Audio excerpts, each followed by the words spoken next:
नमस्कार मित्रांनो, या व्हिडिओमध्ये आपण महत्त्वाचे चालू घडामोडीचे प्रश्न पाहणार आहेत. ते परीक्षेसाठी अत्यंत महत्त्वाचे असणार आहे. पहिला प्रश्न आहे बघा, भारतामध्ये सध्या किती रामसर स्थळे आहेत? तर टोटल भारतामध्ये मित्रांनो 75 रामसर स्थळे आहेत बघा. ऑप्शन क्रमांक 1 75. पुढचा प्रश्न मित्रांनो, महाराष्ट्रामधील पहिलं रामसर स्थळ कोणतं आहे?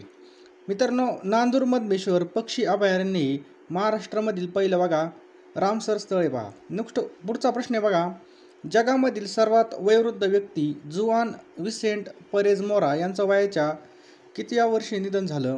त्याचं करेक्ट आन्सर आहे बघा 114व्या वर्षी बघा. ते सगळ्यात वयस्कर व्यक्ती होते, त्यांचं नुकतंच या ठिकाणी निधन झालेलं आहे बघा.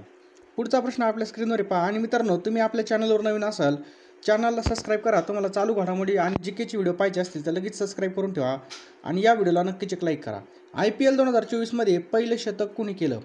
तर विराट कोहलीने मित्रांनो 2024मधलं पहिलं शतक केलं होतं बघा, IPL 2024मधलं. पुढचा प्रश्न आहे मित्रांनो, 16 एप्रिल 2024 रोजी भारतीय रेल्वे सुरू होऊन किती वर्ष पूर्ण झाली? तर या ठिकाणी बघा 16 एप्रिल 2024 रोजी भारतीय रेल्वे चालू होऊन बघा 171 वर्ष झालेली आहेत. किती? 171 वर्ष. हे पण लक्षात ठेवायचं आहे. पुढचा प्रश्न आहे बघा, अब्दुल फतह अल सिसी सलग इजिप्तचे कितव्यांदा राष्ट्रपती झाली? सलग तिसऱ्यांदा मित्रांनो. याचं करेक्ट आन्सर आहे बघा, अब्दुल फतह अल सिसी हे सलग तिसऱ्यांदा या ठिकाणी राष्ट्रपती झालेले आहेत. नेक्स्ट आहे बघा, भारतातील पहिली स्वाईन फ्लू लस कोणी विकसित केली? तर IIT गुवाहाटीने भारतामधील पहिली स्वाईन फ्लू लस विकसित केलेली आहे. पुढचा प्रश्न आहे मित्रांनो, 1 एप्रिल 2024 रोजी MPSCच्या स्थापनेला किती वर्ष पूर्ण झाली?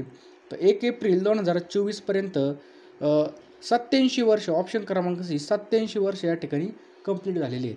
पुढचा प्रश्न मित्रांनो, 2024चा पुण्यभूषण पुरस्कार कोणास मिळाला आहे? 2024चा पुण्यभूषण पुरस्कार तर डॉक्टर विजय भटकर यांना 2024चा मित्रांनो पुण्यभूषण पुरस्कार मिळालेला आहे बघा. लक्षात ठेवा, डॉक्टर विजय भटकर यांना.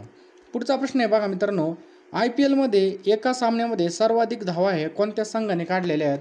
तर सनरायझर्स हैदराबादने एका सामन्यामध्ये सर्वात जास्त या ठिकाणी स्कोअर बनवलेला आहे. 2024ची लोकसभा निवडणुकीसाठी टॅगलाईन कोणती आहे? तर लक्षात ठेवा, चुनाव का पर्व देश का गर्व. लक्षात ठेवा मित्रांनो, चुनाव का पर्व देश का गर्व ही काय बघा टॅगलाईन आहे. लोकसभा निवडणूक 2024साठी एकूण किती नोंदणीकृत मतदान आहे? तर 97 कोटी मित्रांनो. 97 कोटी या ठिकाणी नोंदणीकृत या ठिकाणी मतदान आहे. पुढचा प्रश्न पहा मित्रांनो, IPLमध्ये हे झाला प्रश्न. पुढचा प्रश्न आहे, नागरिकत्व सुधारणा कायदा CAA देशामध्ये कधीपासून लागू झाला? तर 11 मार्च 2024 पासून मित्रांनो. 11 मार्च 2024 पासून मित्रांनो जो काही कायदा आहे बघा तो लागू झालेला आहे. पुढचा प्रश्न आहे, महाराष्ट्राचे मुख्य निवडणूक आयुक्त कोण आहेत? महाराष्ट्राचे मुख्य निवडणूक आयुक्त कोण आहेत? आपल्याला महाराष्ट्राचे विचारले तर बघा उविंदर पाल सिंग मदान हे काय बघा, त्यांना आपण UPS मदान असं म्हणतो. उविंदर पाल सिंग मदान हे आपलं करेक्ट आन्सर आहे.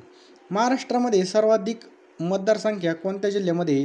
तर आपल्या महाराष्ट्रामध्ये पुणे जिल्ह्यामध्ये मित्रांनो. लक्षात ठेवायचं आहे, पुणे जिल्ह्यामध्ये सर्वाधिक मतदान संख्या आहे.